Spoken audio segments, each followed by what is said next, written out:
We are back in the saddle again for another stroll down memory lane. The year is 1997, and this is the home of Nostalgic Pro Wrestling Podcast. We are kicking out at 2.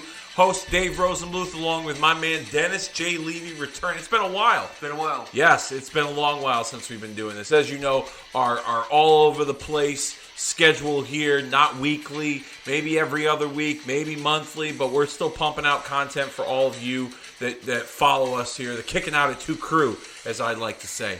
Thank you so much for pressing play, hitting download, being a part of all the fun here as a part of the Retro Mania Pro Wrestling Podcast Network, Kicking Out at 2. This week we're going to be covering and watching the June 16th, 1997 episode of WCW Monday Nitro, as this was the episode that Dennis Rodman made his WCW debut on Nitro.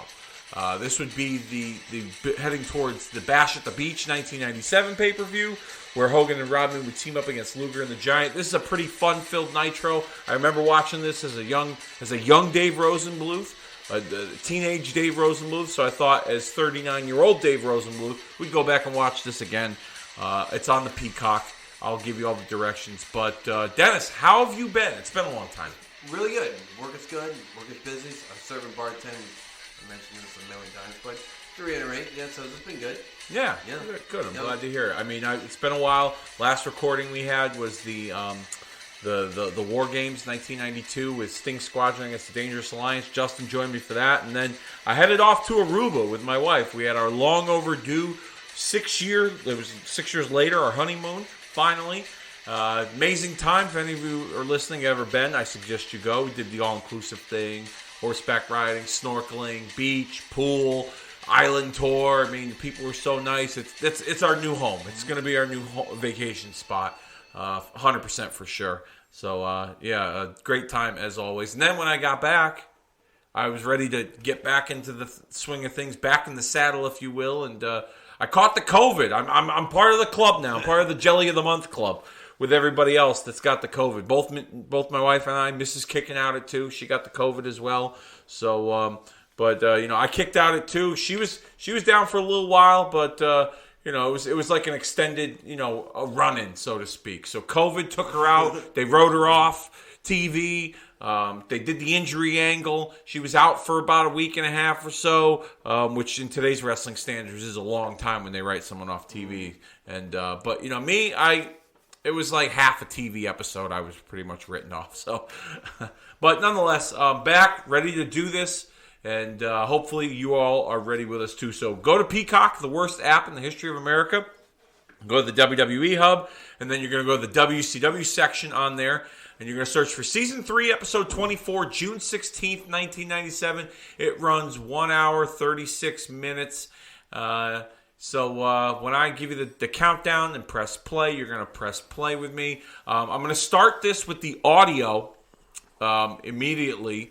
The Open's we're gonna see the NWO coming out in a limousine, and the arrival of Dennis Rodman with Hollywood Hogan to start this episode of WCW Monday Nitro. So turn the volume down on your television, and I'll turn the volume up on mine as we go back and watch this classic Nitro with all of you. So without further ado, in 5, 4, 3, 2, 1, press play. Or, hold on, let's try that again. Press play. Monday Nitro, and you are looking live as the limousine is pulled up here to the United Center. The home of the world champion Chicago Bulls. Tonight is the home of professional wrestling's #1 program, Nitro Live. And oh my goodness, that is an NWO limousine. The Lex Luger, Larry Zbyszko, Mike today. They're there. The Red Pack.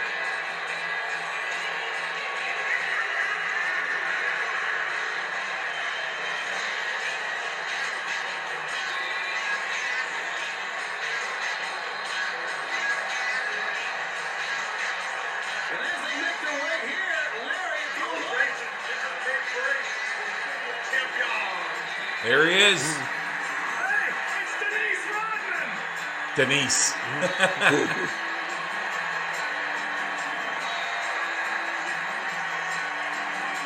You know, I'll mute it, and then when we get to the promo or whatever. But we see the NWO walking in here. Hogan, Hall, Nash, Six, Bischoff, Randy Savage, and Dennis Rodman. Which you could probably argue that was like the elite, the top of the top within the NWO. Would you say, Dennis? Yeah. I mean, there's been many opinions over the years of the NWO growing too big, too many cooks in the kitchen, if you will. But if this were to have been just the group, just these guys, I think it would have been way more successful. Yeah. Well, granted, I don't know if I agree with that. I don't think it was the downfall of the NWO. In my opinion, wasn't even like the gathering up all the roster. I actually thought that was kind of intriguing. Finally, to have a civil war, a fair civil war, and do it. The theory was good, yeah, 100%. But it was the story writing and like the people that actually booked the matches and all that. That's what fucked it all up. That they only focused on Hogan and maybe a Savage. Then everyone else is fucking. They didn't know what the fuck to do with them. I mean, there were some of the guys that were part of that group that they used to give a rub to, like Buff Bagwell. Buff was, American male and pretty much a nobody, for the most part. And then you put the NWO shirt on him, and he was buff the stuff. He was buff the stuff. He was important. Conan, I thought was a good fit in that group. And even Kurt Hennig to some degree, but like the likes of like Virgil and even Scott Norton, Horace Hogan, Crush, I think was a part of the group at one point. Right. Stevie Ray from the Harlem Heat. I mean, it just got way out of hand. I will say though, and we're kind of fast forwarding a little bit as we're watching this here, but what did you think of the split of the NWO when they went into two different groups? I thought it was awful. You did? I really did. I didn't like the Wolfpack. Well, granted, though, it's like... Once you put... Okay, here's the thing. Here's the thing that grubbed me, right? The one white knight that WCW had was Sting. Oh, and then they put him in a Wolfpack. Yeah, that was fucking... I thought that was awful, too. Yeah.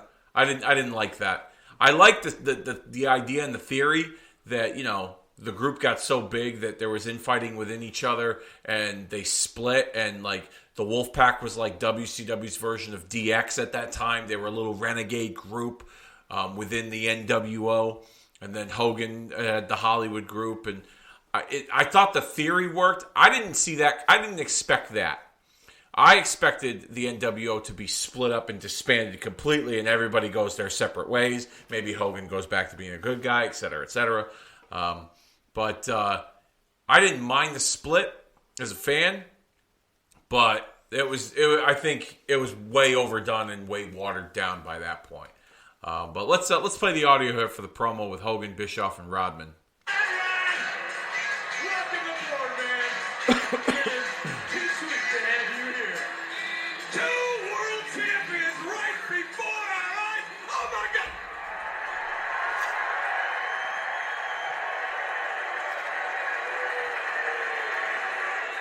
And now we're counting down to July 13th. Passion to beat the Giant and Luger. Want a piece of this? All my NWOites in Chi-Town, they feel the same way about the Giant and Luger as they do about Utah, brah. They're in Chicago at this time. And when you got Rod the Bod, the Dirty Dog Dennis Rodman, as your tag team partner, you are guaranteed victory. 4 times world champion, 6 times rebounding champion. We called my mother a few minutes ago and told her we already beat him up, that we already won, because it's in the house, brah. Hogan lying to his mother. The outsiders got me on my toes. They told me to change with the times. They brought me up to speed. I love those guys. And my man, the six-pack, he can do it all night long. But they did it for us last night. And tonight, me and Rodman decided that we're going to flush that no-good stinky Giant out and Flexi Lexi. And if they got the guts to come out here, I'm going to let Rodman beat both of them up by himself right here tonight. How about that? Hey, kid, that's a stupid see statement. How about that? And you know what? The whole world knows that Dennis Rodman is a man of few words, don't we? But I know, Rod, you got something you want to say about Luger and the Giant. Are we ready to rock tonight?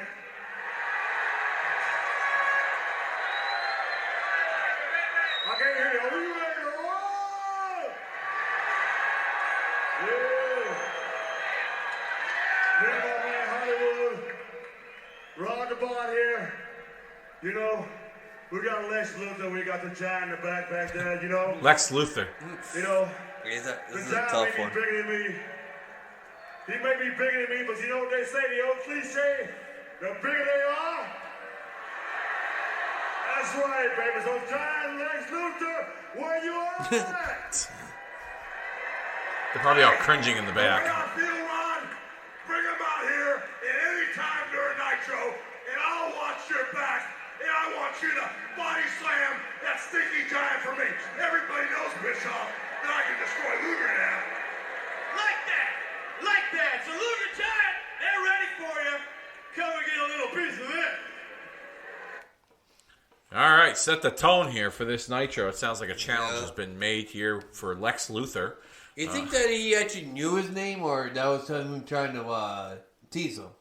Like kind I of couldn't tell. Like kind of like, you know, fuck with him, like, you know. Yeah, but did he do it by accident, or did he do it to try to fuck with him? I can see it either way. Anyway. I mean, I could see it either way. I could see Yeah. it being, you know, he's screwing with him. But I got Hulk Hogan's book here in front of me, and there's a chapter actually on Dennis Rodman that I thought would be beneficial for us to, just, you know, share with the audience here. It's chapter 56 from the Hollywood Hulk Hogan book by Hollywood Hulk Hogan. This is about his interaction with Dennis Rodman. I ended up meeting Rodman at the Newport Beach Ritz-Carlton. I figured we would have a quiet conversation. Talk a little bit about what he wanted to do and how I might want to be able to use him. Little did I know I was going to be a testosterone fest. Rodman had all his boys there, his posse. Right off the bat, he started up with, "What's the big deal? I can do that wrestling crap." I saw how it was going to be, so I looked him in the eye and said, "You can't even make a basket, brother. How the hell are you going to wrestle?" Before he could say anything, I gave him the other barrel. "How many points you score last game, brother? 2? None?" Rodman saw he wasn't going to out-talk me, so he changed tracks. He said, "Drink some drinks with me, man. Kamikazes." And he got a waiter over and ordered his drinks. Then he took a seat at one end of the long table and held court with all his boys and girls, and I wormed my way down to the other end of the table. The Kamikazes came, and I swear there must have been 50 of them. I said to myself, "Oh man, I'm in trouble here. This guy's a hard liquor fanatic." By the time I was on my way to my 6th Kamikaze, I was starting to get a little sick. Okay, I thought, I'm not going to be able to hang with this guy. So because I was at the end of the table, I started taking the Kamikazes and dumping them. I was dumping them in the plants, on the carpet, down the stairway to the kitchen. I don't know how the poor waiters didn't slip and fall. As far as Rodman knew, I was drinking every one of those suckers. But he was relentless. He kept on coming. So finally I said to myself, okay, I'm not going to get even with him. I called upstairs and got a hold of Brian Knobs of the Nasty Boys. And he's a really good friend of mine. "Get down here," I told Brian. "I need some help, bro. I got Dennis Rodman down here and I want you to humble him." I could hear Knobs snickering on the other end of the phone. I'll be right down," he said. "Don't worry." A couple minutes later, here he comes, man. Brian swings through the door, slaps Rodman in the head 2 or 3 times and yells, "You want to drink some drinks? I'm the Nasty Boy. I'll drink with you. You want to wrestle? See if you can keep up with me." To make a long story short, Brian Knobs drank Dennis Rodman under the table. Then he took Rodman's agent outside, slammed him on the hood of my car. Then he took Rodman himself and started throwing him around like a rag doll in the parking lot. It was hilarious. It was a scene from the damn Keystone Cops. Brian just abused these guys so much. Next day, Knobs was on the plane with me and asked, "Did I do good?" I said, "Brother, you did great." That is pretty good. That is a pretty good story. So we see Glacier and Mortis. Wow, my 2 favorite jobbers, like for real. So I love gimmick wrestling. You know? Okay, so let me ask you something. So Yep. how old are you? You're a couple years older than me, right? May 20th, 1980. So you're 40, 42. 42. Okay. Yep. So, you know, I was 14 at the time of this, so you must have been, you're what, 3 years older than me? Yeah. 2.5. So you were 17, 18 years old. You were just about graduated high school, I think. This was WCW's attempt to capitalize on the popularity of the Mortal Kombat franchise. Oh, you just look at it. Now, you're a video game guy. Oh, love Mortal Kombat. Okay, all right. So, at the time, you just said you started off, you just said you were into gimmick wrestling. Yeah. What did you think of this presentation with Glacier and Mortis, and then eventually they brought Wrath in, who was the former Adam Bomb in the WWF? What were your thoughts on the presentation of this? Shit! That was a really cool spot. Oh, but so you're half right about the Mortal Kombat thing, but this wasn't meant for the Mortal Kombat video game. No, I know that. I'm just saying it was a TV show, the Mortal Kombat TV show that was after. That was I don't know if it was directly. There was a TV show. Yeah, it was Mortal Kombat. Mortal Kombat something or another. But I loved it. So this was it used to be right after Nitro. It used to be the Mortal Kombat. I can't believe I can't I think know of you're it. talking. All right, now yeah. But anyway, so it turned into a TV franchise. Okay, now I vaguely remember. And yeah, it used so to air Glacier, after Nitro. Yeah, right? and Glacier was part of the promotion. So Okay. I loved the whole thing. I loved all the. I loved the show. It only lasted one season. But I loved the Mortal Kombat show. I loved, of course, their interpretation of Reptile versus Sub-Zero. That I did. I fucking loved Glacier. But granted, now as an adult watching Glacier, it kind of sucks. But as a kid, I loved them. I really did. Okay. You know? Yeah, I mean, I wasn't. All my friends were into the Mortal Kombat. I didn't have. Now, what was the game console it came out on? Was it PlayStation? No. We're talking Sega Genesis. Okay, all right. So it was Sega and Super Yeah, Nintendo. definitely. All right. I see. Even '97, they still. PlayStation was coming up, but it wasn't as popular as some of the other ones. No, not until like 98, 99. Okay, yeah. So, see, in the Rosenbluth household, we were a little behind the times when it came to video game consoles. Like when Nintendo came out, I wanted a Nintendo so bad, and that turned into I got Nintendo when Super Nintendo came out. Yeah. And then Sega came out, and we ended up getting a Sega. And then after Sega Genesis, I saved up money from working at a restaurant when I was 15 to buy myself a Nintendo 64. That was the last console I bought. And then my brothers, as they were younger, they did the PlayStation, they did the Xbox, they did all that other stuff. I had a lot of friends who were into the Mortal Kombat thing. I wasn't as into it. I'd play the game a couple times here and there at some friends' houses, but I wasn't really into it enough. And then even when they brought this presentation and tried to, get those video game fans, which a lot of them are wrestling fans as well, I still didn't have... I still really wasn't as interested. As we see Ernest Miller, who's got a martial arts background. He was involved in this storyline as like Glacier's buddy, backing up against these two. And I also felt, in hindsight, not back then, but you had the reality-based storyline of the NWO at that time. The hostile takeover on the same show. Yep. Yet they gave us this. Yep. So I felt like it was very counterproductive to what they were trying to accomplish when it came to catering to the 18 to 49 male demographic. Yeah.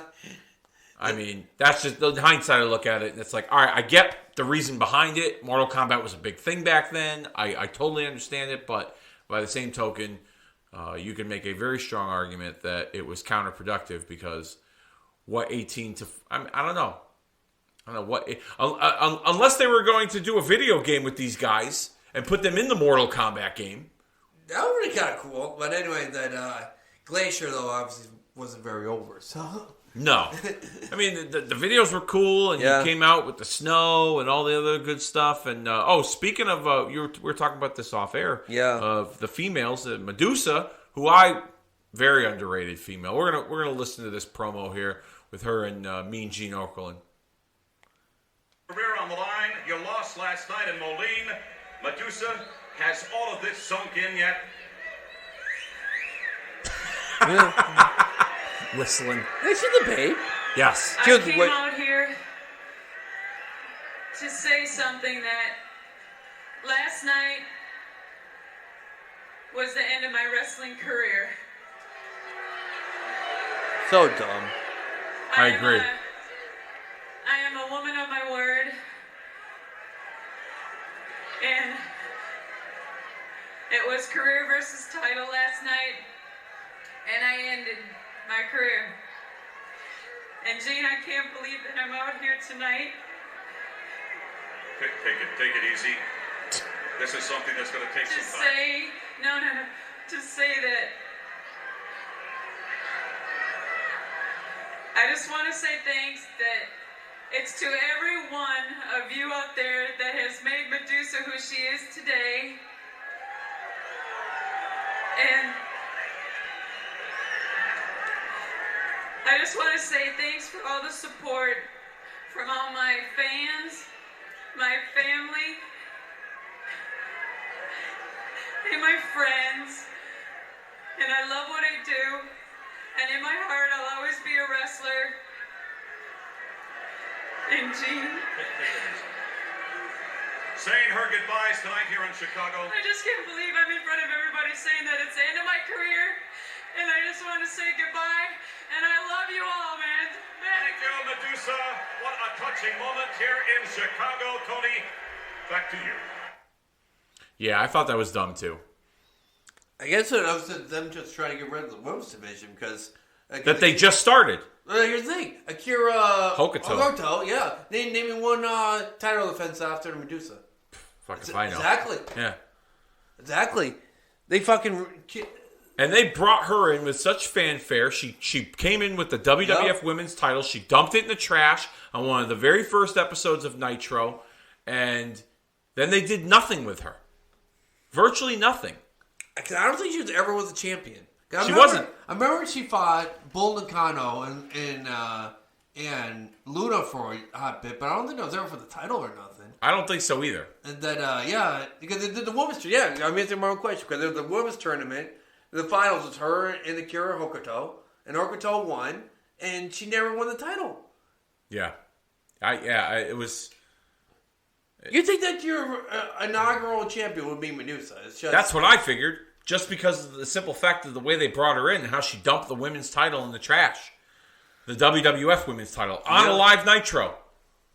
You would have thought that would have been a no-brainer.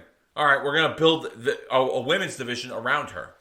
Granted, she still stayed with the company and she trained some of the women behind the scenes. And eventually they brought her back. They paired her up on TV with Randy Savage a couple of years later, which I thought was a pretty cool pairing. Yeah. I kind of dug that when they tried to reinvent Randy Savage in '99. I mean, the wheels were already starting to fall off for WCW by that point. But, yeah, I thought that was a dumb idea. A total babe, though. Totally. She was even hotter in WWF, too. I mean, I guess she was a tad younger. But, Yeah. But, like, her, like, Elijah Blaze outfit killed it compared to the Medusa outfits. My opinion. Yeah, she was like one of the first. Like, I mean, women in wrestling were either like not very attractive at one point. Oh my God! I could barely tell that was Chavo Guerrero. Yeah, look at that, Chavo Guerrero. He's going to wrestle Dean Malenko on this episode of Nitro. The Iceman. Yep. Do you know he suffers from Parkinson's disease? Oh, Malenko? Yeah. Oh, that's awful to hear. He works behind the scenes. He's a coach for AEW, but he's battling Parkinson's. That's awful. But the fact that he could still work, you know? Yeah. I mean, I don't know how far along in the process he is with the disease, but my goodness. And because they say like even like Michael J. Fox, man, you can't even like understand what he's saying now. Yeah, It's he's in rough shape too. Yeah. I mean, unfortunately for him, it seems like over the years in the last decade or so, it's just gotten progressively worse for him. I'm assuming Malenko's probably the same, right?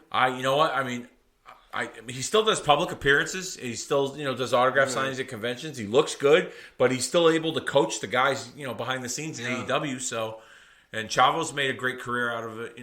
His run between this and the stuff he did with his Uncle Eddie, both in WCW and WWE.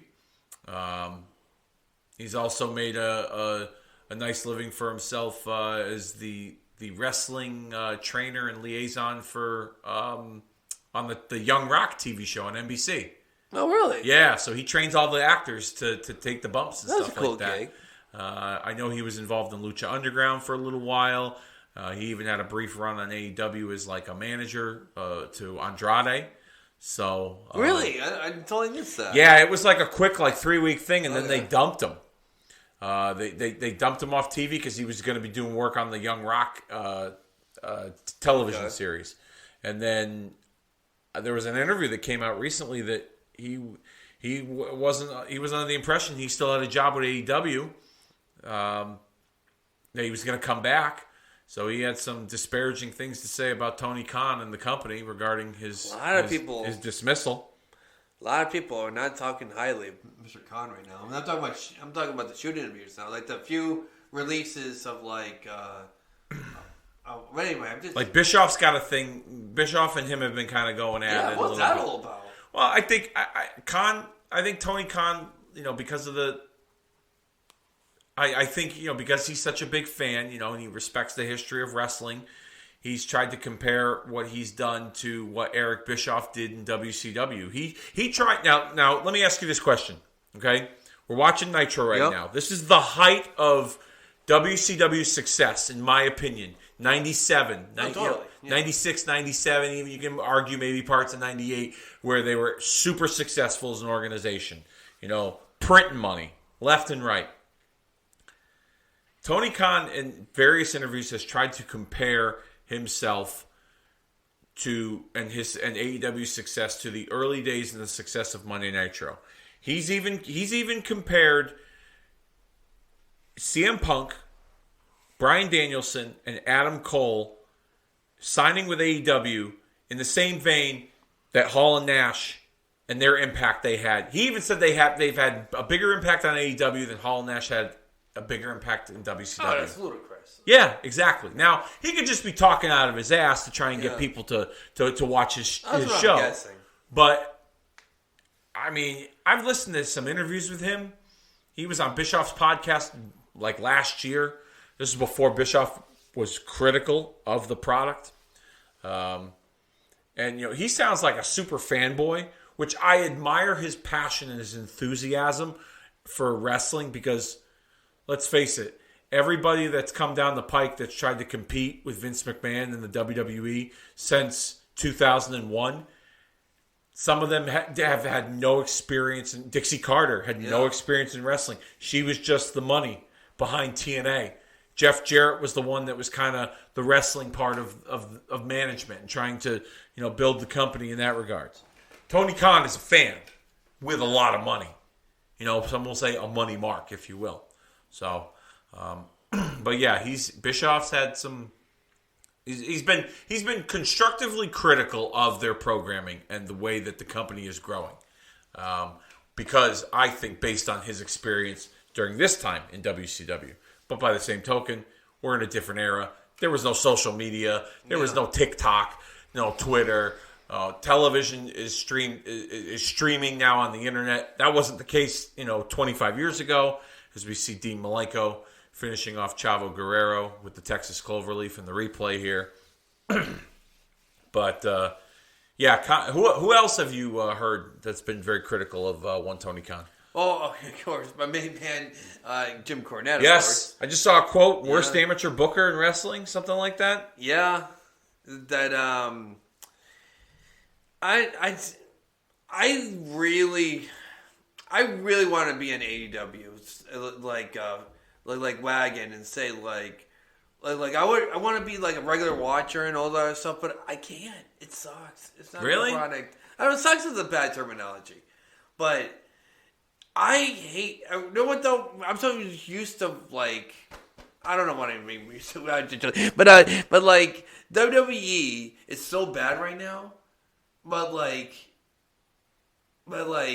I want to watch AEW. But I can't do it. I don't appreciate it. I really don't. I appreciate CM Punk and Bryan Danielson and you know who I fucking love right now? Yeah. Or my favorite wrestlers are fucking FTR. Thank God for them. Yeah. Thank God for FTR. Yeah. 'Cause They're a throwback. They're the two motherfuckers that are actually taking this fucking shit seriously. Yeah. Yeah, there's parts of it I like and there's parts of it I don't like. I was intrigued by the build up with Wardlow and MJF. Yeah. Even that was a good story. Yeah, they did a good story there. You know, I thought that was tremendous. I thought the build up, and then now with MJF, this possibly being a worked shoot. Yeah. And the things that he's had to say, I'm interested to see if they're gonna. If it sounds like to me that they're going full bore with a recreation of the Summer of Punk storyline. Well, they tried to, now he got hurt. But with MJF walking out on the company, his version of a pipe bomb, if you will. Yeah. As we see Luchador Super Calo making his way down to the ring. So I don't remember this guy. Was he like a hip hop lucho? I guess so. I don't know what the whole. Oh, there you go. Yeah. But yeah, he was a part of the influx of the cruiser. He was like the chairman. Oh, I'm so sad he's dead. Did you ever see how that injury? He's not dead. Parker's dead, dude. You sure about that? Yeah, dude. He went head first into the guardrail and fucking died. I don't know about that. I thought it was LaParca. Maybe LaParca was in the match.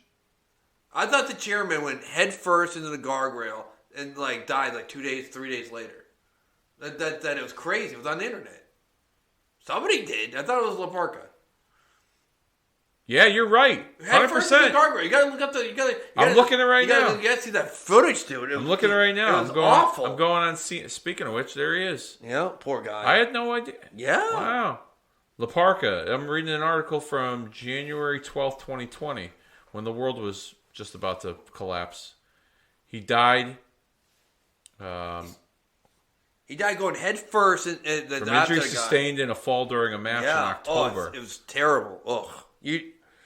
But he didn't. He died months later. Oh, was it months? I thought it was weeks. Well, yeah, the story that CNN posted was from January 12th of 2020, but the injuries took place in a match in October of 2019. Okay. So it sounds like he wasn't the same after the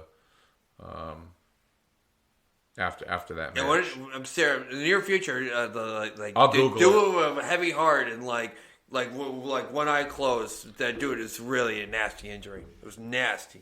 I thought LaParca in WCW was fun to watch with the whole chair thing, and he kind of brought a little bit of a personality. I fucking love LaParca. Yeah. He was, do you remember the WCW NWO Revenge video game for Nintendo 64?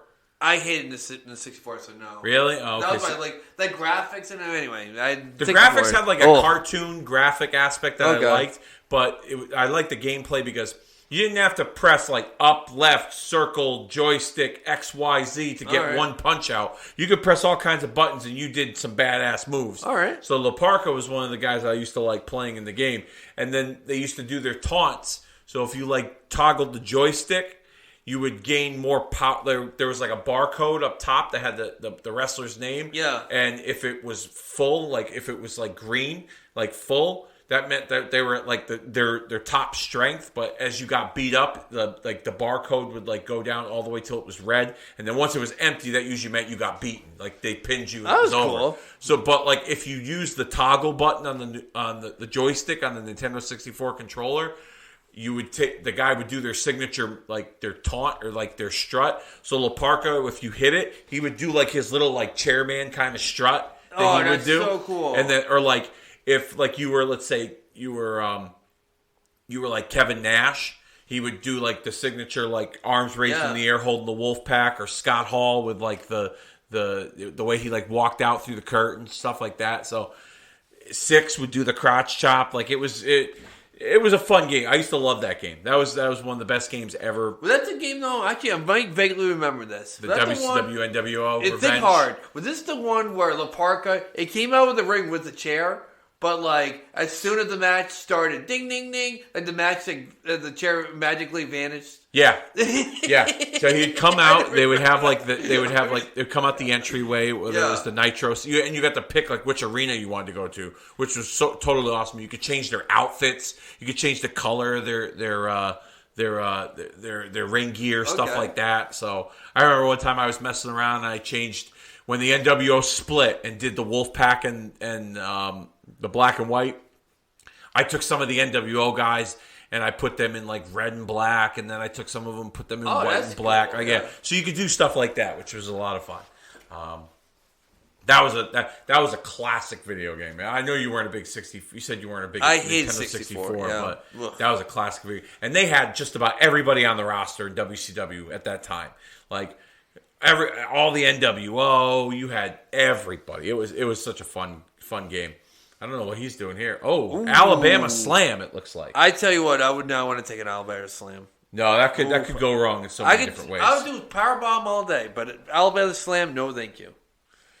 No, I mean, same force on the mat where you land. It's just the way you get put down. I just don't like that G-force. Like you. Ugh. I think McIntyre does that too, but like he reverses the guy, so the guy lands like stomach first, like face first, a little bit more safer. You kind of see where you're landing as opposed to tucking your chin and laying flat back. I don't know, thank you. But yeah, La Parka was fun to watch in WCW.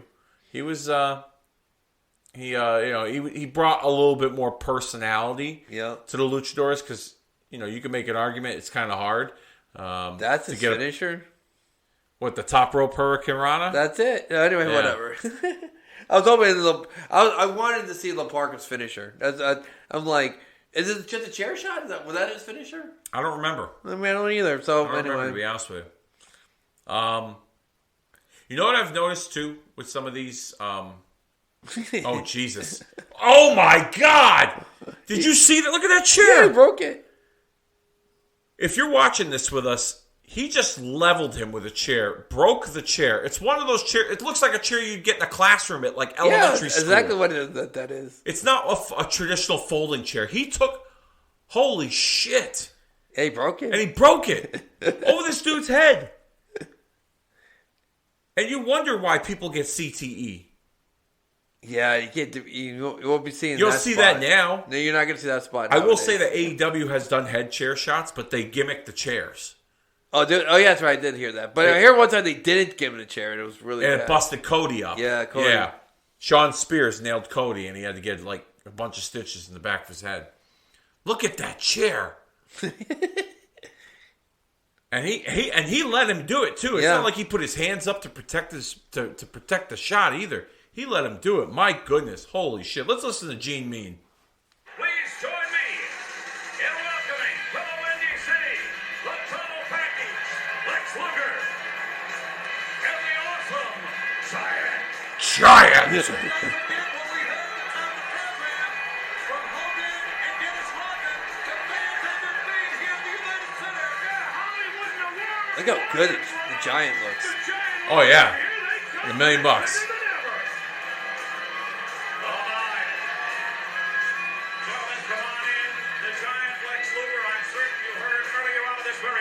Program, the comments of the Worm, Dennis Rodman, and Hollywood Hulk Hogan. They say it's a no-go for the Bash at the Beach, July the 13th in Daytona. Lex Luger. Well, let's get one thing established. We do have a contract to wrestle them at Bash at the Beach, correct? You do indeed. I don't know if it's going to hold up, though. These guys say no-go.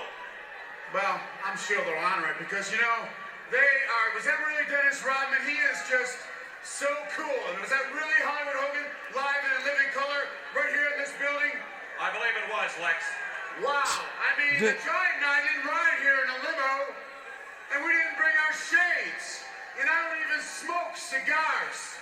Those guys are so confident. And all the other drugs he does. Or he did at one point, yeah.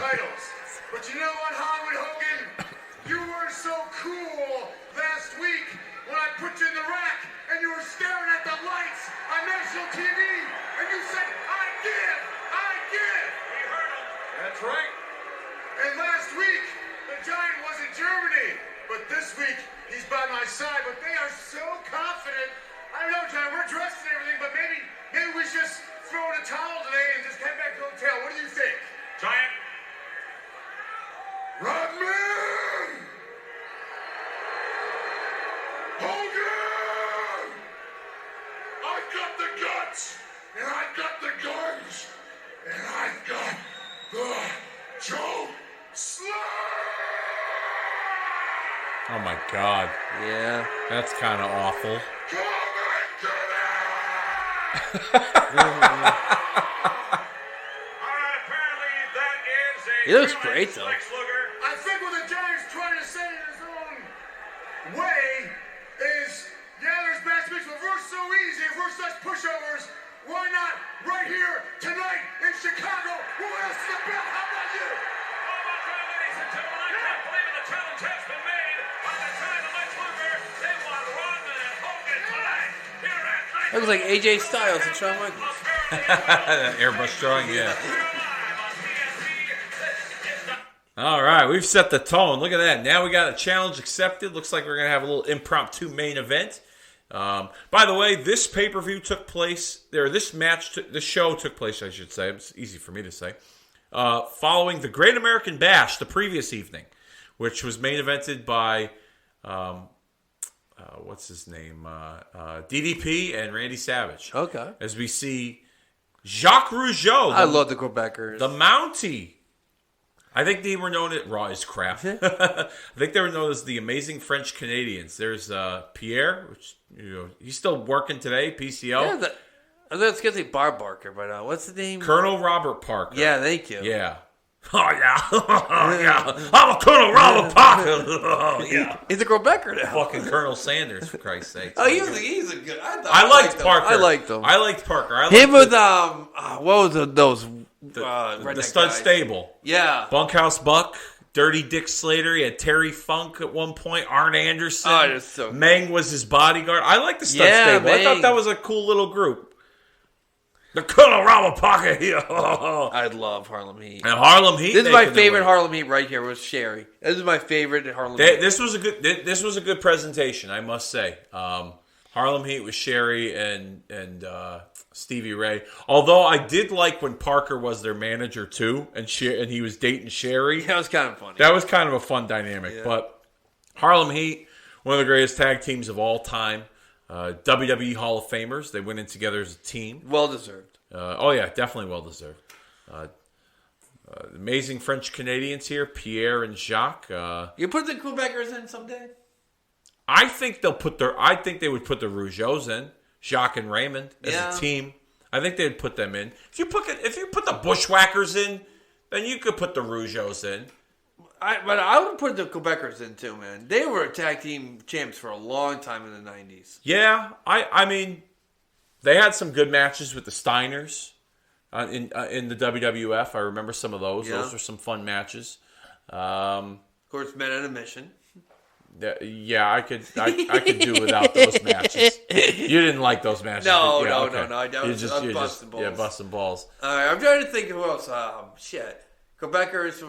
They wrestled 1, 2, 3 Kid, Marty Jannetty. They lost the belts to them. Okay. And then they won them back like a house show in '94. What else did they do? Bret and Owen. The famous "I kicked your leg out of your leg" at the Royal Rumble. Of course, that's probably the most famous match. That's probably their. That's probably their most famous match as a team. Yeah. I know Rougeau's kid's trying to get into wrestling. Jacques. I don't know if he's training at the Performance Center or not, but I think he's. He's a WWE guy, huh?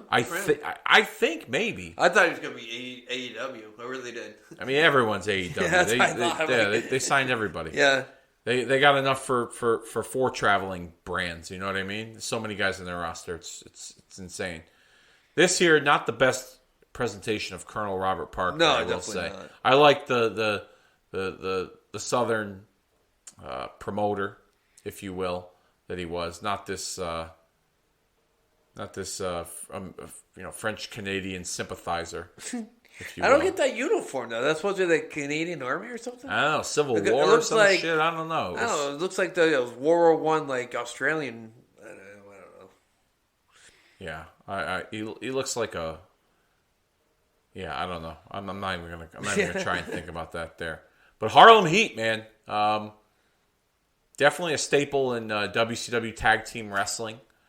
I thought they had some great matches with the Steiners, the Nasty Boys. The Outsiders. Yeah. I mean, the list goes on and on, you know. Booker T eventually became a success, singles-wise, coming out of this. Stuff he did, mid-card, and then eventually, He was the last WCW champion. Officially under the WCW banner. I don't count The Rock as the WCW champion. And PCO. Let me think. Yeah, like for example, you don't count like fucking like ECW, right? You don't count the WWF stuff, do you? Like the last ECW champion, you don't say it's fucking like Ezekiel or something. No. The last ECW champion was Rhino. Thank you. In my opinion. Thank you. Which I thought was strange that when ECW did return as a brand in 2006, that they didn't include. I mean, Rhino, I know he was working for TNA at the time, but they didn't try to include the Rhino maybe like dropping the belt and stuff like that. So they just kind of made RVD the ECW champ. But we're getting a little off topic here as we see Stevie Ray. Big Stevie Ray. I was a fan of Stevie Ray. I mean, I could have cared less for him as a part of the NWO. Me too. Like, why would you want to break him up? I get it. You see Booker T's potential and whatever, but I don't know. I hated when they broke up. I didn't appreciate Stevie Ray's. I mean, I enjoyed Harlem Heat as a team. Ooh, that was almost hurt. Pretty ugly. That hurt. Yeah. I didn't appreciate Harlem Heat as a team at that time. I liked them, but like I didn't think like, oh my god, they're one of the greatest ever. As Jacques just threw the boot out of the ring in front of the referee. Kick out. I was about to say, like, Stevie, what are you doing, man? You saw him get hit by the boot. Yeah. That was pretty poor. Yeah. Of course, Mitch Patrick clearly saw it too, but like. Oh, here we go. Oh, is it? Is this the Harlem sidekick? Yeah. I think so. Probably it. Yeah, this has got to be it here. 1, 2, 3. And your winners of this match, the Harlem Heat. Short but sweet. I kind of liked it. Yeah, it was, didn't go too long. Yeah.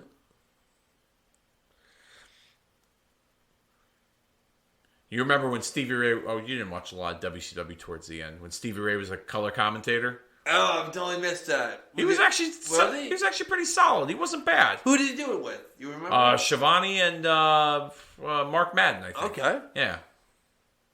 Yeah, it was like the last, towards the end. I'd say mid to late 2000s. They put him in the booth. But there's been stories out there that there was a racial discrimination lawsuit by a couple African American wrestlers within WCW at the time, and therefore WCW ended up putting him in that position as a way to kind of make up for the lawsuits. You see James J. Dillon. J.J. Dillon. Let's see what we got here. Been answered, and that's a real plum for Nitro. All right, apparently there's some other business to be conducted at this time, and maybe you could address the concerns of the Harlem Heat and Sister Sherry. Well, as you know, Gene, a match was ordered at the Great American Bash between the Steiner brothers and Harlem Heat to determine who should be next in line to deface the tag team champions who are currently the Outsiders, Hall and Nash. Gentlemen, one at a time, please.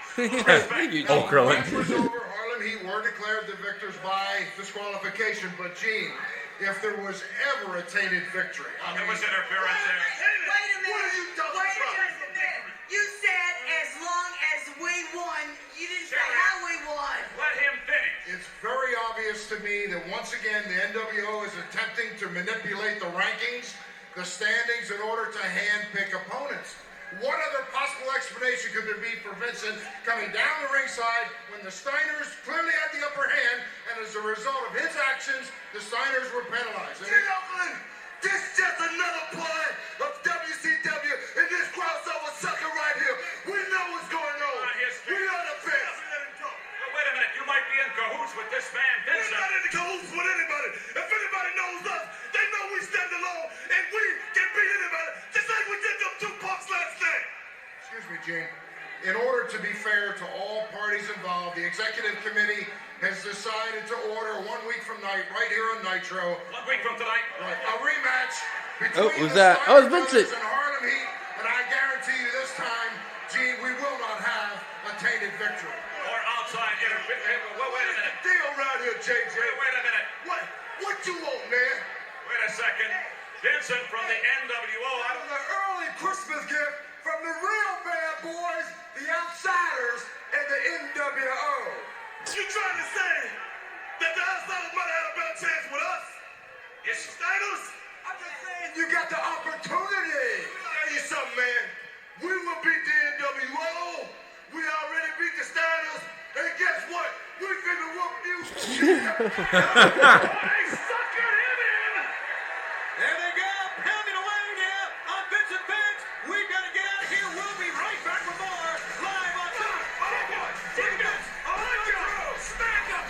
Damn. Poke him in the eye. Oh, right on the button as we go to commercial break. Dude, Sherry's getting in. Look at that.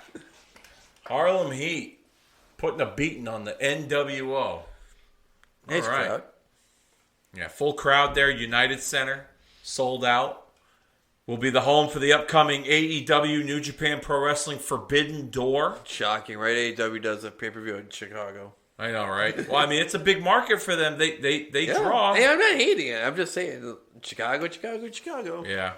NW. Yeah, and they're going to do the all-out pay-per-view in Chicago later, the Labor Day weekend as well. You see the NWO, Kevin Nash, Six, and now the late Scott Hall. Yeah, that's sad. I know, man. That was a heartbreaker for sure. He had gotten his life back together. So in the last 10 years with his health, and it was very. As long as I know too, maybe you could correct me on this, but it just seemed like Scott Hall really only hurt himself. You know what I mean? Oh, 100%. Like, I mean, I get it. He probably missed a couple matches because of his alcohol abuse and all that other stuff. But who did he really hurt? Only himself. So that's where I really, my heart was broken when he passed away.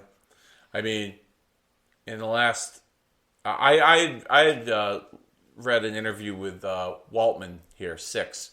Meltzer actually interviewed him not long after Hall passed, and apparently.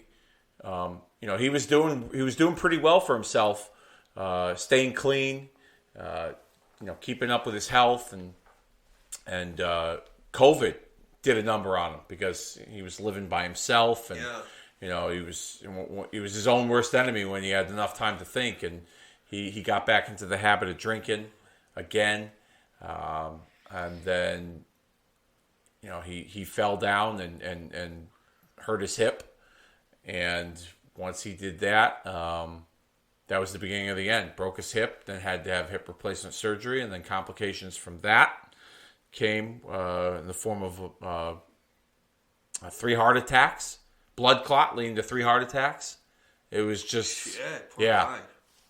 And it just went downhill from there ever since. Waltman had said in that interview that he hadn't heard from Scott in a few days, so he called DDP, and DDP went over to his house because he lived nearby, and found him on the ground. He had fallen and couldn't get up for days, which is awful. He was still alive? He was still alive, yeah. Wow. It's awful. So he was just dazed or a broken hip on the ground. Yeah. And oh my God, poor guy. Yeah. That's my worst fear. Actually, I have a roommate, thank God, right? Yeah. But let's just say my roommate today goes, "Oh, Dennis, I'm sick of your shit. Pack your shit," right? That's my one thing I'm afraid of, like living on my own. I'm good. And I really do believe this. I might have a serious girlfriend here and there and all this stuff, but I'm never gonna get married. I know that. Yeah. I just know who I am. But yeah, that's my worst fear. I'm gonna be alone one day and just fall on some stairs or whatever. Crack. What the fuck? And then it's scary. Yeah, it is. It's very scary. So we see Six taking on Rey Mysterio. Yeah. This was probably a dream match back then, if you think about it. Not for me. You don't think so? You weren't a big Six guy, right? No, 1, 2, 3 kids, 6 and 6. I was not a big fan of. No, even when he became X-Pac later. This is way before that. It really was. I never. I don't know. This sounds hypocritical. I like when a small guy wrestles a small guy. Look at this. What is going on here? Is that purpose? It's the pyro to start the second hour of Nitro. Oh. But they do it in the middle of the match. How dumb is that? They could have done. Everybody's standing up thinking somebody's coming out or something. You know, there's gonna be a run in. It's just the pyro that they do to start the second hour. My mind is blown that they would do that. It's probably just a production error, a timing issue. And they just like every hour it just goes off. Well, I don't know if you remember, but on Nitro, right at the start of every hour, they would do the pyro. Like, welcome to hour 2 of Raw. Yeah. Monday Nitro. Yeah, I got it. Yeah, they did the fireworks. Look at all the smoke in the ring. That's the dumbest fucking thing I've ever saw. It just took away from part of the match. This spot here too. No, thank you. I can't see you. No, thank you. The Bronco Buster on my back of my head. Yeah, that's. No. Oh yeah, that's rough. No, thank you. Yeah, that's dangerous. Jesus. Yeah. No, thank you. But yeah, I've always been a big fan of when two small wrestler and whatever. I know you say, hey, how about this match, you know? Yep. But like, when 1, 2, 3 Kid, like, I don't know, when he started beating some of the wrestlers that were plus 300, I was the bigger guys? Yeah, I was done with them.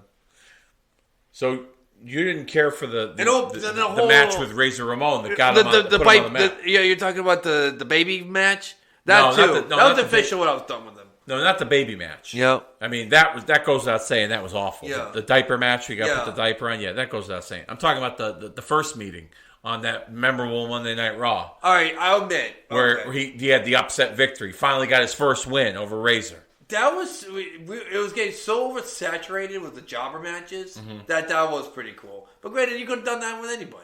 I'm with fucking... I don't know about that. I'm with fucking Jim Powers. He was on a shoot interview once. He goes to Vince. He goes, how come that wasn't me? He was like, yeah, it could have been.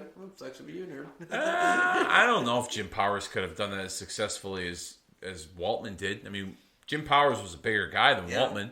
That's just me personally. I don't think he could have done it with anybody, but... So, like, what do you think was better, in your opinion? Barry Horowitz beating Skip or fucking 1, 2, 3 Kid beating Razor Ramon? So, I think 1, 2, 3 Kid beating Razor Ramon was designed to make him into a star. Like... to further, instead of making him an enhancement talent or a jobber, if you want to refer to it as. I think the Barry Horowitz thing was just something that they threw at the wall to see if it would stick. And I think that they threw him a bone because he'd been as Barry Horowitz was the typical journeyman wrestler. He wrestled everywhere and helped make stars as an enhancement talent for so many years. I remember for years, you would see him on WWF Superstars or Wrestling Challenge take a beating. And then 5 hours later, I go turn on WCW Saturday Night, and he's getting that beating somewhere else too. I mean, he was everywhere as an enhancement talent. But I think at that period of time in 1995, when they did that with him, I think it was something that they were trying out to see if it would work. Not for any future long-term aspect for him. Oh, that's a nice move. Oh, and we get Hall, and then there comes Nash. Isn't that a disqualification? Come on, ref. Oh, that was kind of botchy there. Look at this. I never got wrestling knowledge. Where it's like, that those guys could go in the ring, fuck around because they didn't hit him. The referee, Oh, look at this little cross-face chicken wing action. Yeah, that was his finisher back then. You know what? Now I remember that. Now they watch it. And we got ourselves a winner. It looks like the NWO's going to rain on this parade and beat on him a little more post-match action. I thought that the intention was... So, to answer your question, I thought I liked the 1, 2, 3 Kid one better than the Barry Horowitz because... Yes, it was cool to see Barry Horowitz get a win. It was fun, because I grew up watching him on television, getting beat up every week. But long term, I don't think it had that much mileage. Like I remember on an older podcast we did, you talked about wanting to see maybe Barry Horowitz get a tag team run with Hakushi. Yeah, I would have loved to see them. I think as an underdog team, like a little odd couple pairing, I think it could have worked. But past that, I don't think there was anything else she could have done with it. Nah, that was third cap. So You you brought a good point. Where I think there was a little more range with Waltman.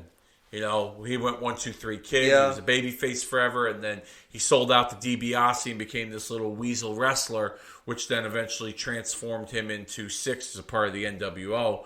As we see Nash grab the mic, let's hear what Big Sexy's got to say. Yeah, I can tell you that. Just like on the Discovery Channel, people, survival of the fittest. He found out, like Piper and Flair found out, that the Wolf Pack is the strongest beast in the jungle, baby. Last night, we divided the herd, and hey, Piper, you might have put up a fight, but that just makes the kill that much sweeter. Death to an icon! Huh. Hey, yo. We've heard so much about Piper and Flair and how they're the icons. Well, last night, the Wolfpack beat them. So to those guys, I just want to say, whatever. But a special treat for everybody in Chicago is a real icon. He's the master of the madness.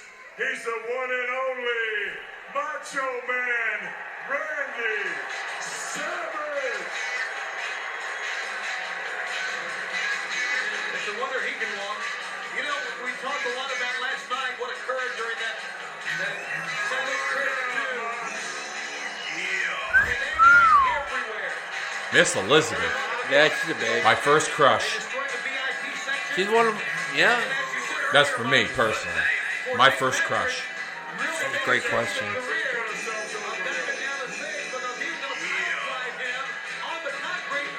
I think Liz might have been my first crush too. Yeah, Thinking about it. amazing.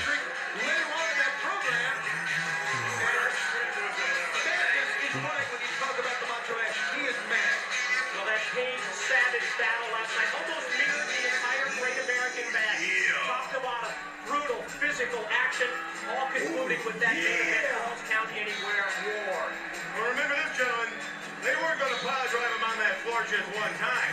They were going to take turns with him. Just a little sidebar. I'm going to mute this for just a minute. We'll get back to it in a moment. I wanted to bring this up. Do you know, Dennis, that when Randy Savage was in WCW, he lobbied to get Miss Elizabeth a job in WCW? Really? Yeah, and this was long after they had been divorced. Yeah, of course, yeah.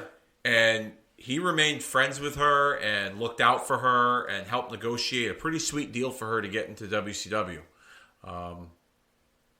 which I thought was, number one, professional and very admirable, considering the way that their relationship had ended. Yeah. Publicly, as we all knew. She left him, and he was possessive over her and all this other stuff. You've heard the stories before. But yeah, I just thought I'd bring that up. He helped negotiate a sweet deal for her. Let's go back to the audio here. To the rest of the New World Order, the Wolf Pack is cool, brother. Oh yeah.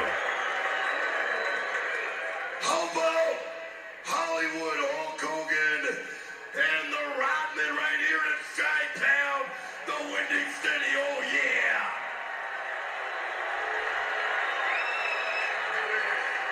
Digging it the most. You like it, don't you? Mox, if I could get a word with you. Absolutely. I had to leave the arena early last night. I didn't get to see what happened with you and Danielle's Page, but I understand it was one of your most stellar performances. It was sweet. Absolutely. Past, present, and future, nobody better. I was on top of my game. Ooh, yeah.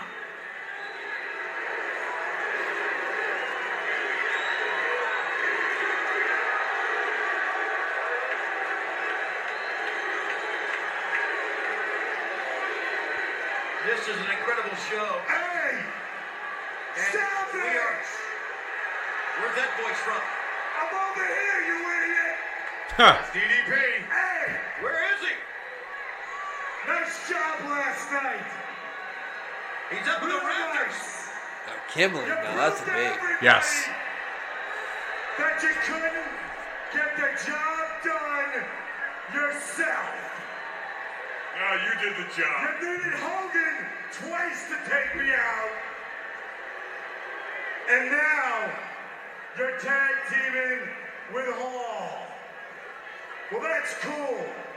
That's real cool. Because nobody knows Scott Hall better than I do. So I got on the phone last night. And I made a few calls to some key players.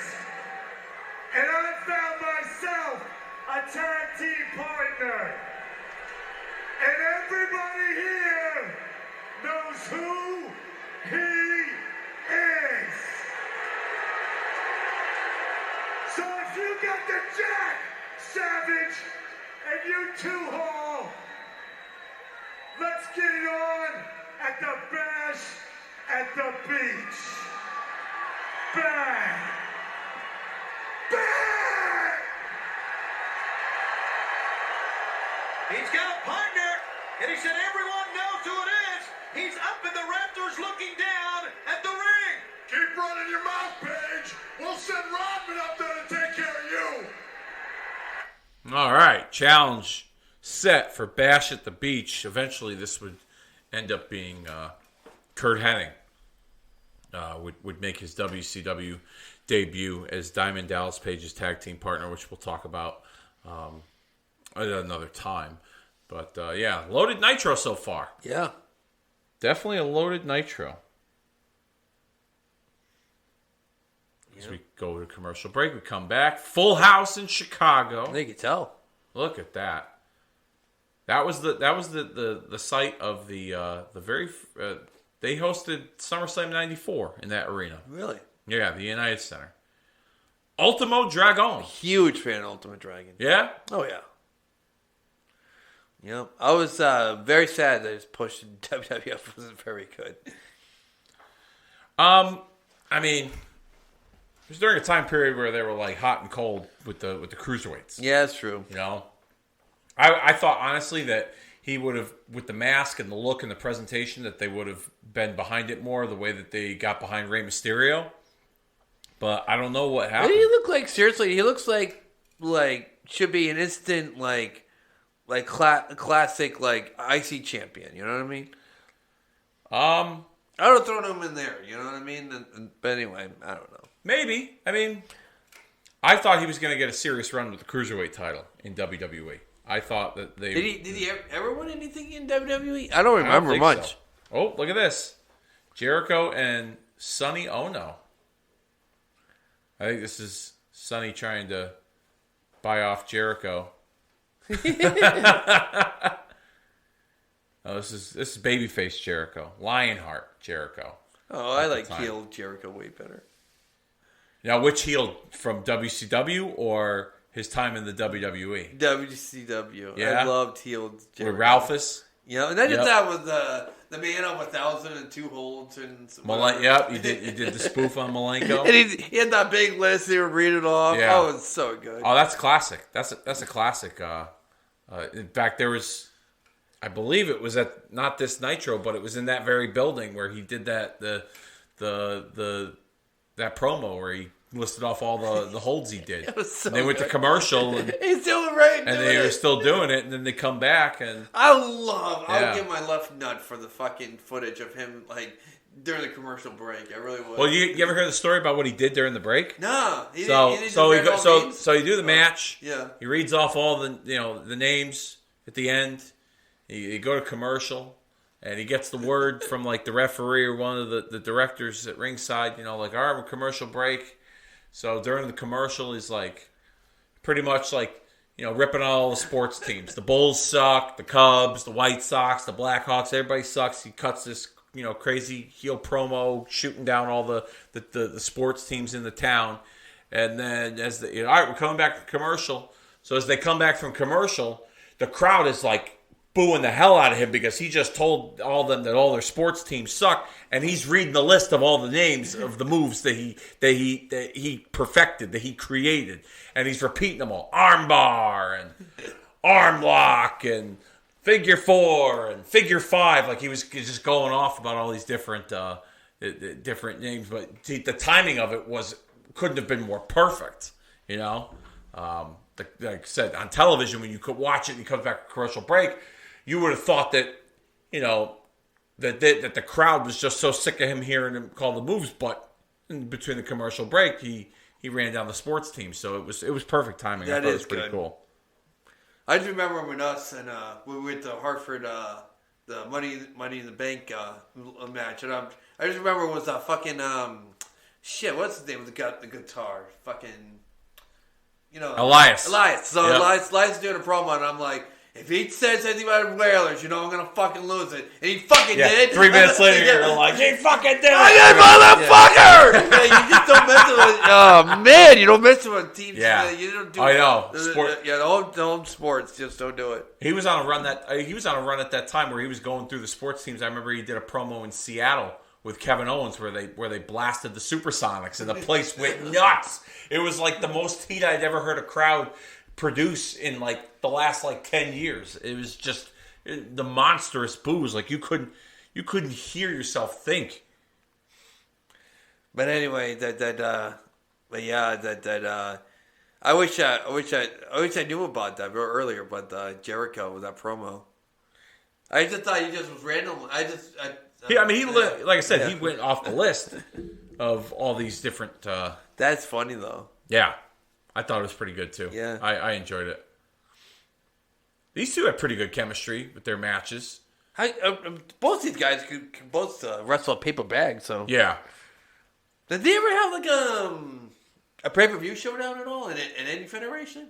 Yeah, actually, WCW. These two had a match at the Bash at the Beach pay-per-view that they're promoting on this episode of Nitro. Yeah. Okay. Yeah. It was actually a pretty damn good match. Was it for a title or anything? I'm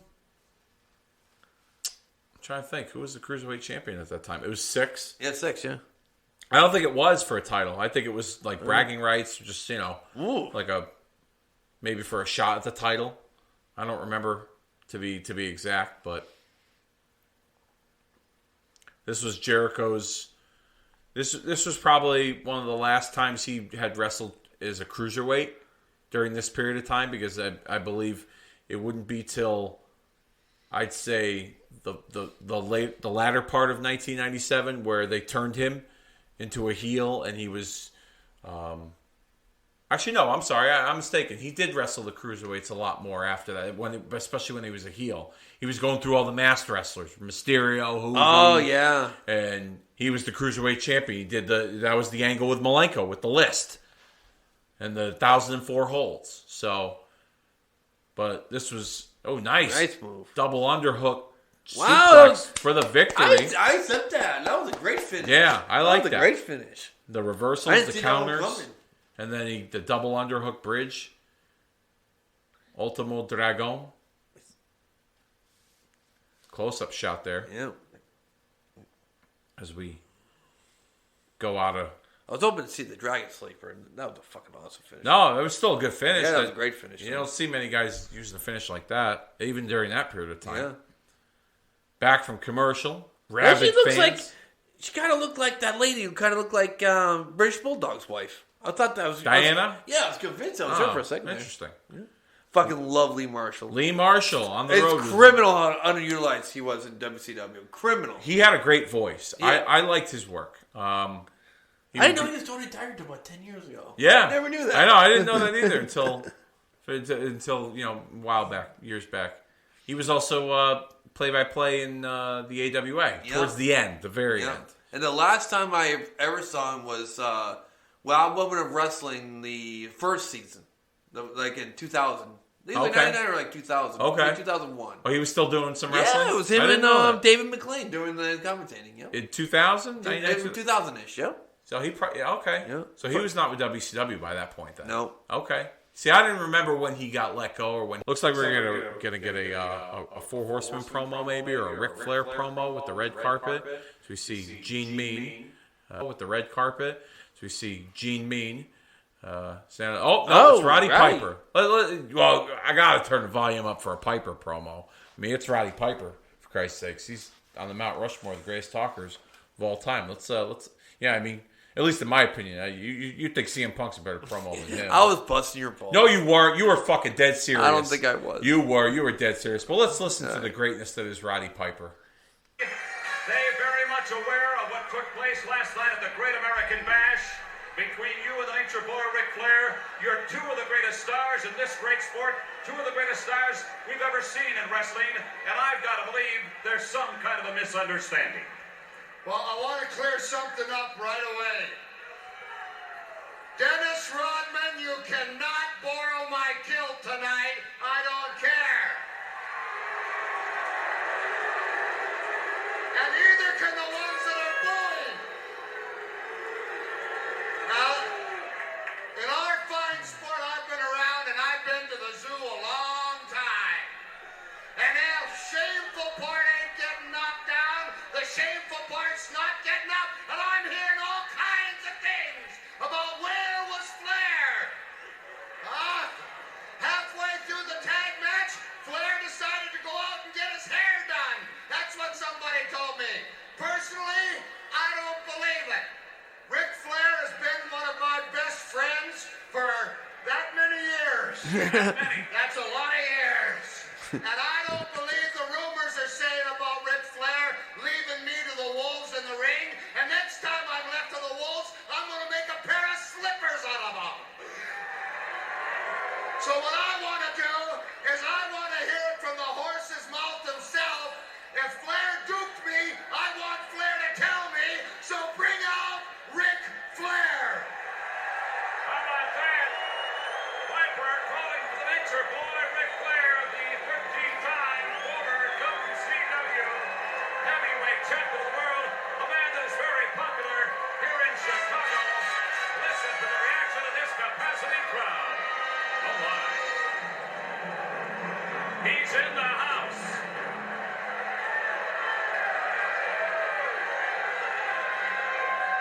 Oh, I thought we were going to get a little river dance here tonight. Hot Rod! Woo! Gentlemen, How are you, my friend? You won the match, didn't you? I tell you, Rick, it was mighty lonesome out there.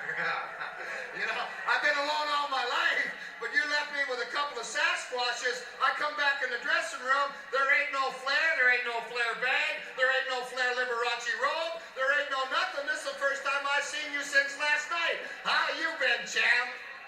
Let me assure you of two things. First of all, you're my friend for life. I will never leave your side. And when I cleared the curtain with 6 last night, I had the fight of my life going on. You are the icon. You're Roddy Piper. You're my man. And I'll stand by you forever, pal. That's good enough for me. Clean up the rollers. Let's not let the tail wag the dog. I'll tag with you anytime. Mean Gene! We're going downtown tonight. Gibson's I would assume. I think the misunderstanding has been cleared up here live on Nitro. Tony, back to you. Well, thanks a lot. Apparently, he said the fight of his life, and you know and I know, Frank. I always like this thing. This is like the NWO B team. Yeah, I like this. It's like it's like porno music. Yeah, a little bit. Who's coming out? That's what I'm Who's coming thinking. out? I was gonna say Buff the Stuff, but I don't. Yeah, Yeah, there it is. Buff and Norton.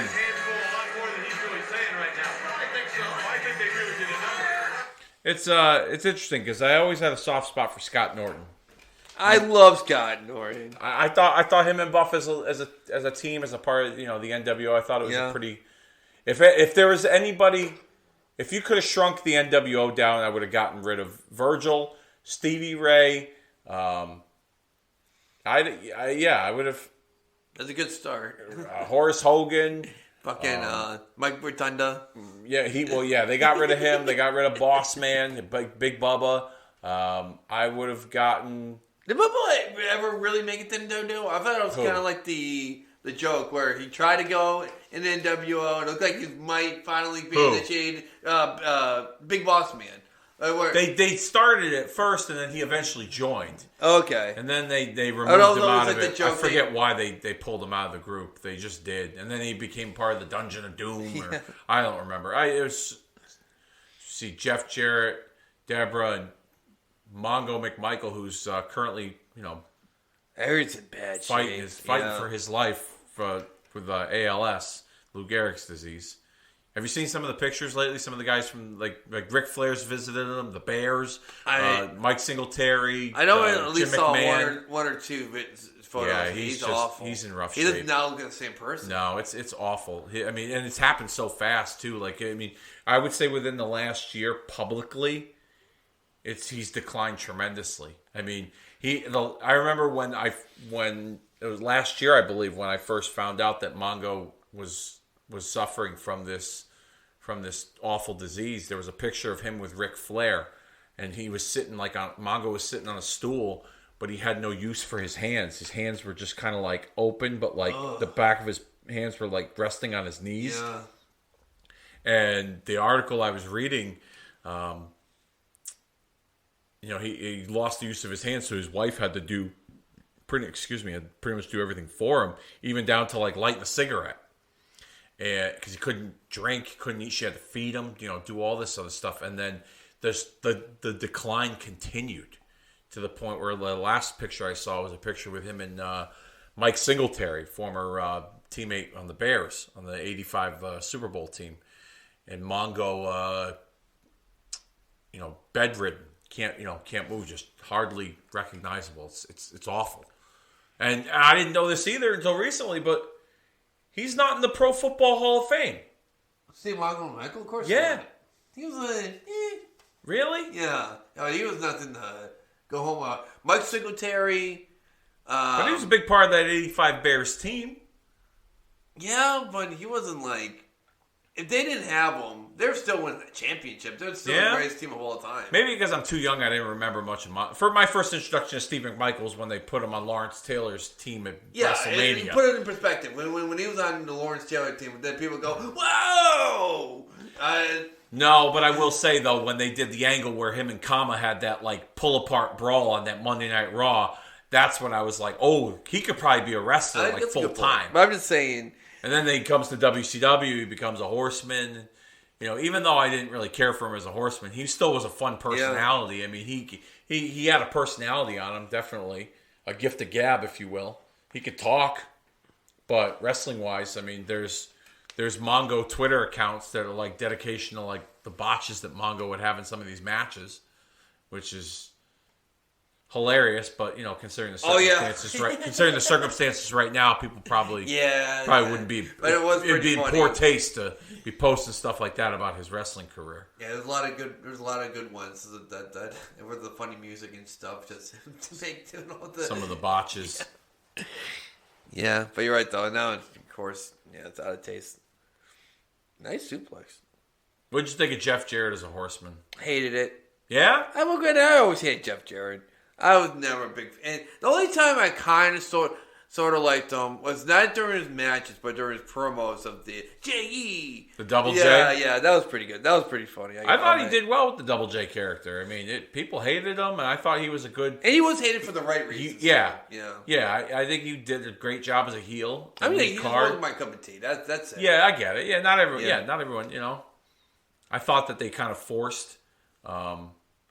And what did he do? When he was slap nuts, that was not good. WCW? Yeah, that was forced.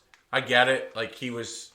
I'll say this, though. He was kind of catching a little fire when he cut his hair... After he lost his hair in 98 and in the hair match to X-Pac, and he was nailing everybody with the guitar and, the women. I just today, before I picked you up, I watched the Broken Skull with him and Steve Austin.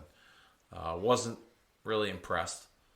In terms of it's not anything I haven't heard before about his career, but They did show some clips of like when he hit Moolah and Mae Young with the guitars, and when he was wrestling women against China. I thought that having a little edge to him definitely refreshed his character. Yeah.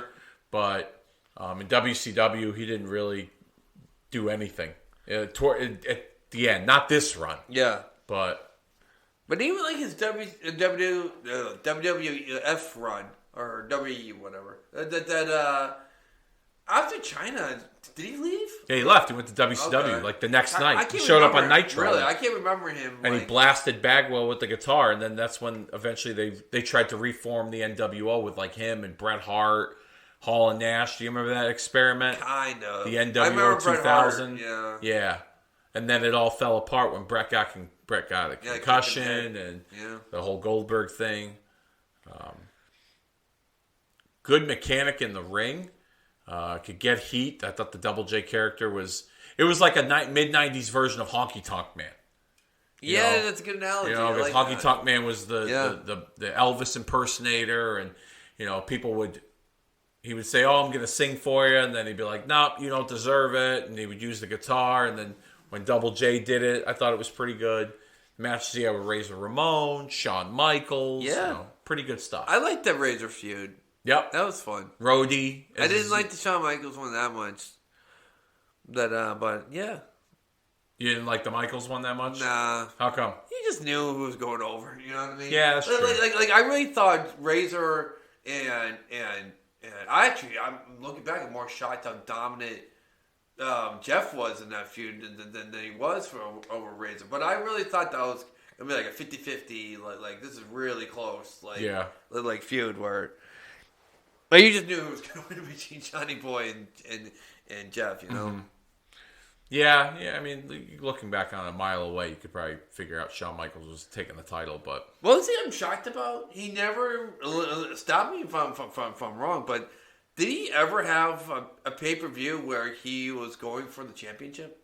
Jarrett? Yeah. In WCW, he won the world No. title. No. I'm talking WWF. Not main event. Heavyweight? Yeah, heavyweight. Yeah. No, he was pretty much in the mid card. I just find that shocking. To tell you the truth. He was so over as a heel. Yeah, I mean, well, at that time, that roster was so limited. Oh, wait a minute. What do we got here? Oh, Tombstone. Mongo turns on him. Oh, and he's out of the Horseman. See you later. Was he NWO? I don't remember that at all. Mongo wasn't. Okay. There was this ongoing storyline with him and Jarrett where Flair endorsed Jarrett as a member of the member of the Four Horsemen, and Mongo didn't agree with it. And Deborah liked Jarrett, but Mongo didn't, and there was always friction between the two of them. And I believe there were matches where Jarrett had to beat Mongo and Benoit this was a weird period of time for the Four Horsemen on television because Flair had been hurt. He was out for a while. Arn Anderson pretty much was retired, but unofficially. So it was like Jarrett, Mongo, and Benoit that were representing the group. And then when Flair did come back, he had no association with the Horsemen. He tagged with Piper and wrestled the NWO a few times. So this was their way of, I guess, kind of writing Jarrett out. Actually, it's funny because on that same Broken Skull I just watched with Jarrett this morning, the idea behind him being a part of the Horsemen was that he eventually was going to feud with Flair.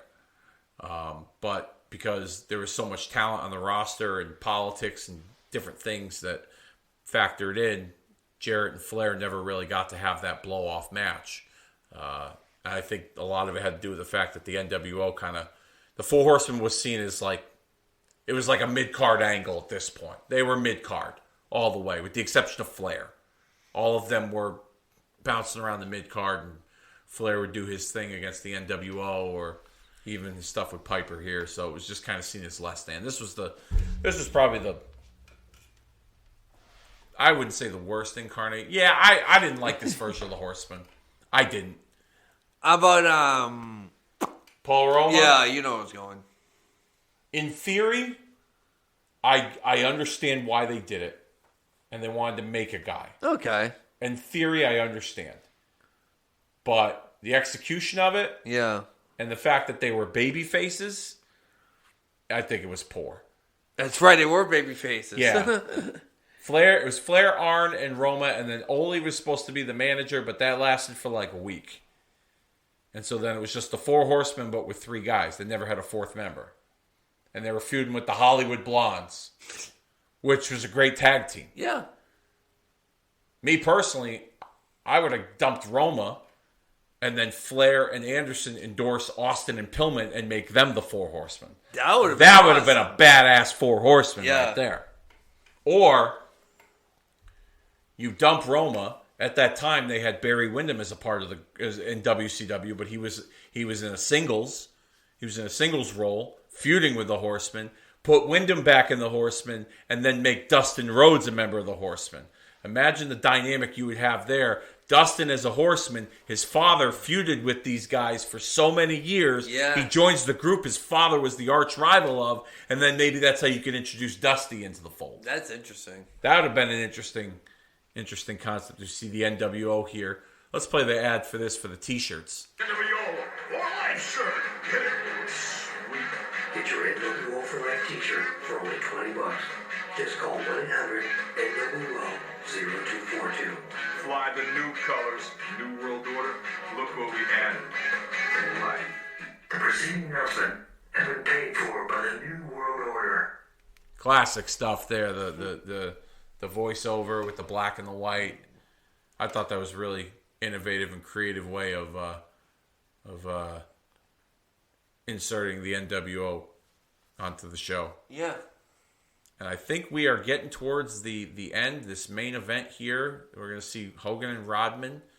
They have challenged Luger and the Giant. And Luger and the Giant have accepted. So this will be the closing segment of this episode. I do like how Robin has a Robin shirt. That's really funny to me. Yeah. That's really good. It's funny. And before, when he came out at the beginning of the show, he had an NWO shirt that said "Bite Me" on it. Yeah. And now he's got a Rodman shirt with the NWO. Those things sold like hotcakes too. Anything NWO, yeah. I mean, from what I gather, beer. I mean, the NWO shirts still sell on the WWE site. I want that jacket. I totally forgot about that. Remember that jacket? What jacket? I don't know. It was on WrestleMania. We were watching WrestleMania together, and then it was like your wife showed like a jacket. It was like female was wearing it, but it was also a male version of it too. It was like an NWO jacket. It was fire. Was it? Did it just have the logo? Yeah, yeah. Oh, so it was like the old starter jacket. Exactly. Yeah. Yeah, those are popular. Yeah, I see. want one so those bad. are expensive though. I've seen those. Those are $100. There's a group they're called Chalk Line, and they do a lot of like retro throwback stuff. They make like mesh like basketball. Check this out. Yeah, I'll send you the link. Chalk Line Apparel. They do a lot of retro stuff. They make like shorts, like basketball shorts, and there's actually a pretty cool. This is pretty cool. There's a purple Macho King basketball jersey that I want to get, and it says Macho King on it, and it's got his face on the front and on the back. I think there's like a number. I don't know if it's like 1 or 0 or something like that, and it says like Macho King. Like it's like $80, but it's pretty fucking cool. Wouldn't that be awesome? Actually, if it's there 2, and then it says like, wait, what was it? Too cold to hold. But anyway. Yeah, one of the catchphrases. Yeah. Too hold, too hold and too cold to hold. Yeah, too hot to handle, too cold to hold. But yeah, Chalk Line does all kinds of stuff. They have like joggers, like sweats, or like satin, like athletic pants. That I'll show you the link later. But there's like Shawn Michaels tights with the hearts and stuff. You could buy, but they're expensive. They go for like $100-something. Like it's not cheap at all. Hogan Rodman getting ready to get it on with Luger and the Giant. So let's take a listen. With the madness in the back room, and the Macho Man, ooh yeah, said go out and jump Lexi and that big stinky giant. We heard him talking in the back. We heard him when their voice quivered, and the dirty dog said it ain't nothing but talk, because they can't walk the walk. How bad do you want to beat them up, brah? I'm ready. Let's get it on, baby. Hollywood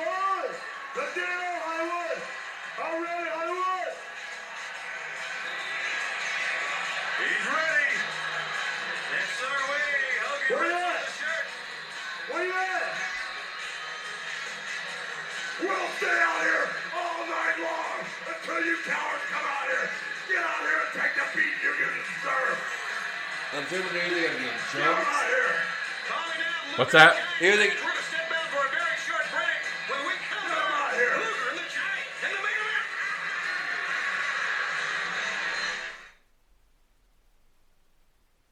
So we already know. Okay, there you see.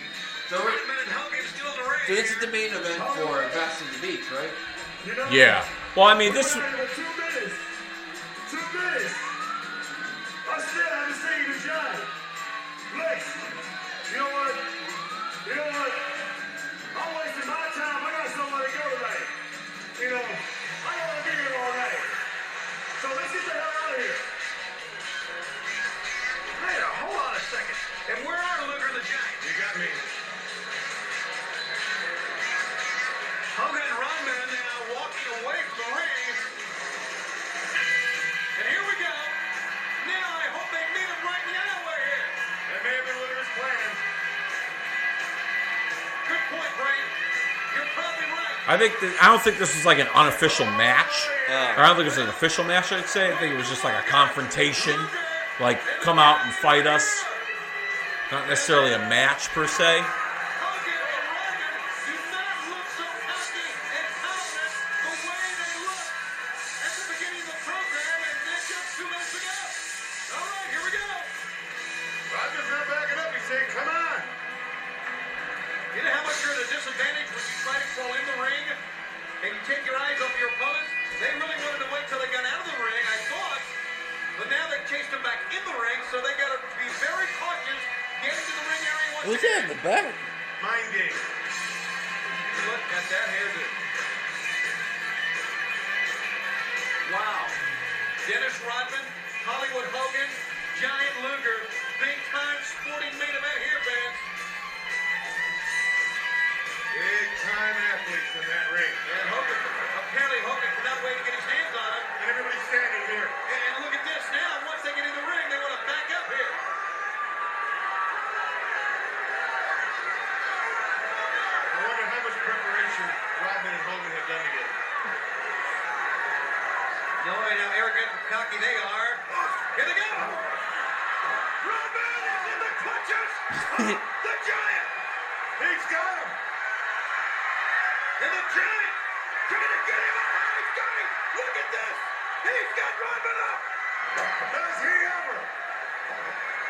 And down hard goes Rodman as Hogan attacked the Giant from behind. Uh-oh, here we go.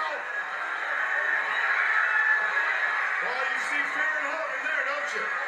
Rodman's got the belt. Luger's been wiped out. And Rodman. Look at the pop for that. The Giant with the world title belt. The Giant is down as well. The Giant's down. Goes down hard. And then Luger gets down with the belt. And now the Wolfpack has come out. Look at all that trash. Littering the ring. Look at that.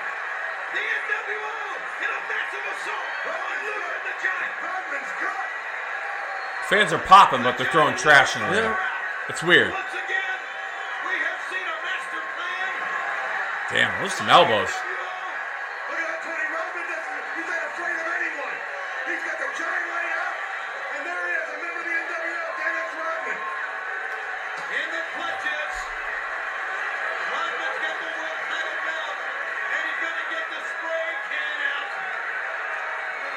We saw this not too long ago. Luger remembers this and uncensored. When he had him down. And now the Wolfpack lays him out for Rodman.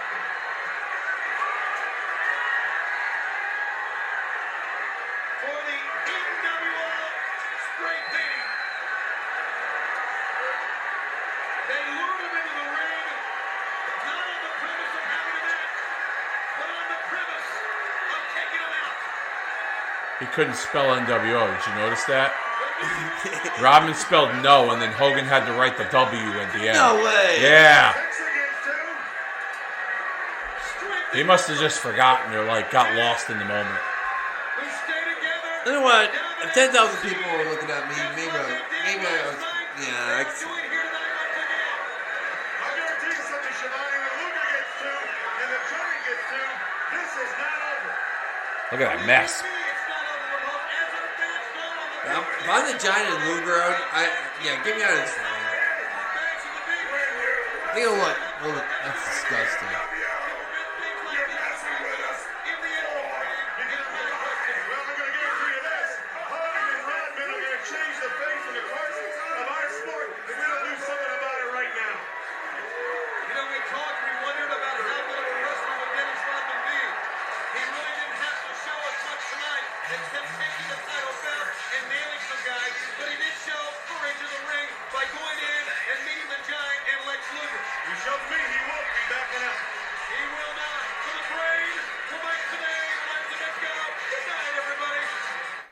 All right.